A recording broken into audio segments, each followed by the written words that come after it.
Bonjour à tous, bienvenue dans ce 7 Actu. Tout de suite, les titres. Depuis le mois de juin, les vols de câbles se suivent et se ressemblent sur le département. Mardi, une réunion était organisée en préfecture pour discuter des actions à mener pour enrayer un réseau jugé bien organisé.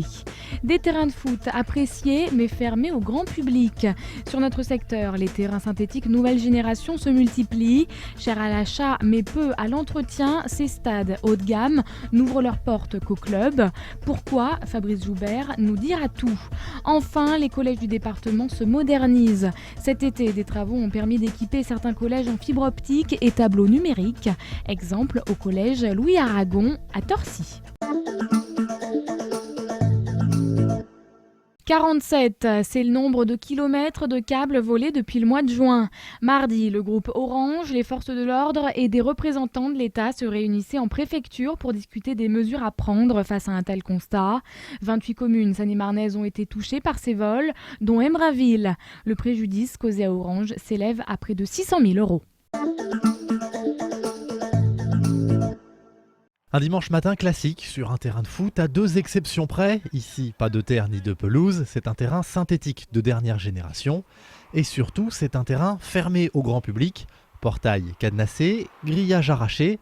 Tous les week-ends, ces lieux sont squattés par des joueurs qui disent ne même pas se rendre compte de l'effraction. Moi, je savais pas que c'était privé. Et puis bon, c'est vrai que du fait qu'il y avait du monde qui venait jouer les dimanches matins, c'est vrai que nous, on est venu ici.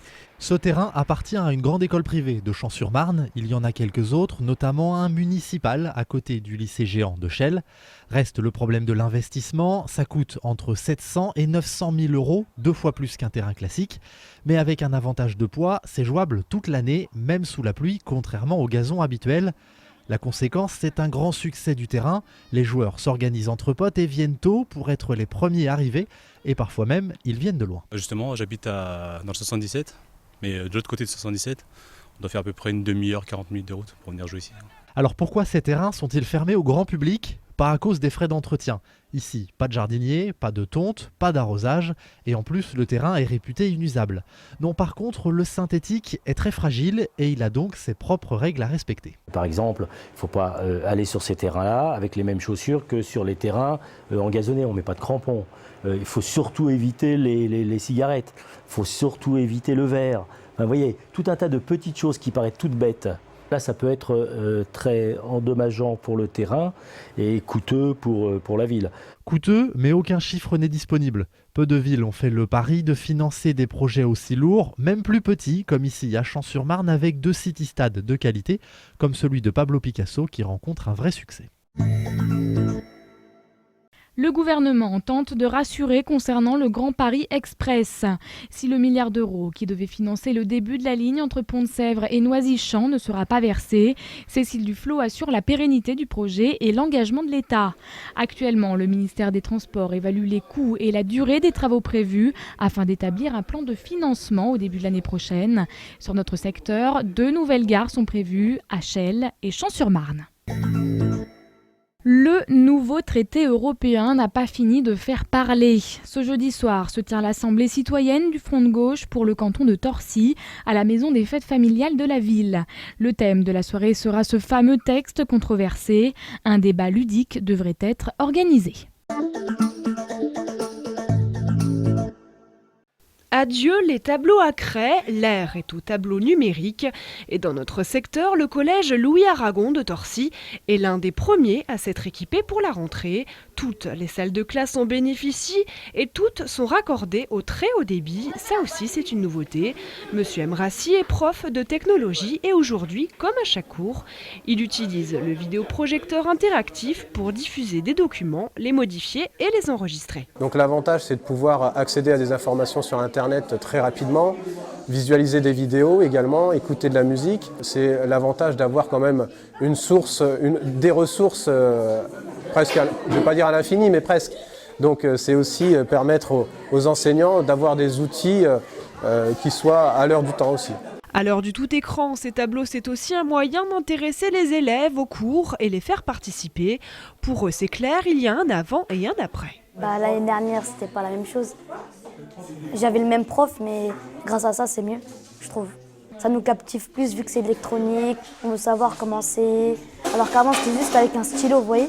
Mais l'éducation du 21e siècle, ça coûte cher. 275 000 € rien que pour accorder un collège à la fibre optique. Et c'est sans compter l'achat de nouveaux équipements. Le Conseil général a déboursé au total 42 millions d'euros pour financer le plan Collège numérique 77.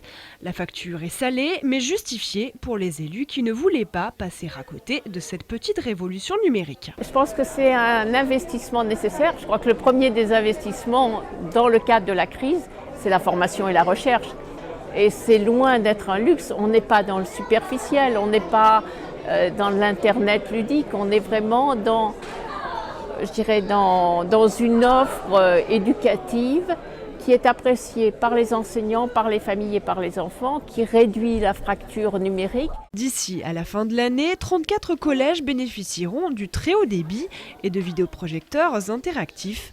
Mais il faudra attendre 2016 pour que les 92 autres du département soient aussi équipés.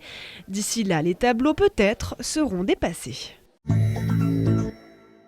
À mon avis, ça ne m'étonnerait pas que c'est elle qui soit venue voler le coffre.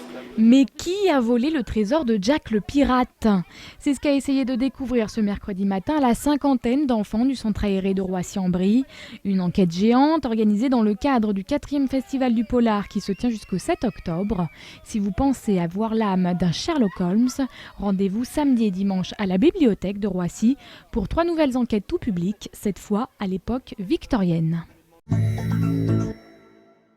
Urgence, oreilles en détresse. Dixit se penche cette semaine sur le bruit en milieu urbain.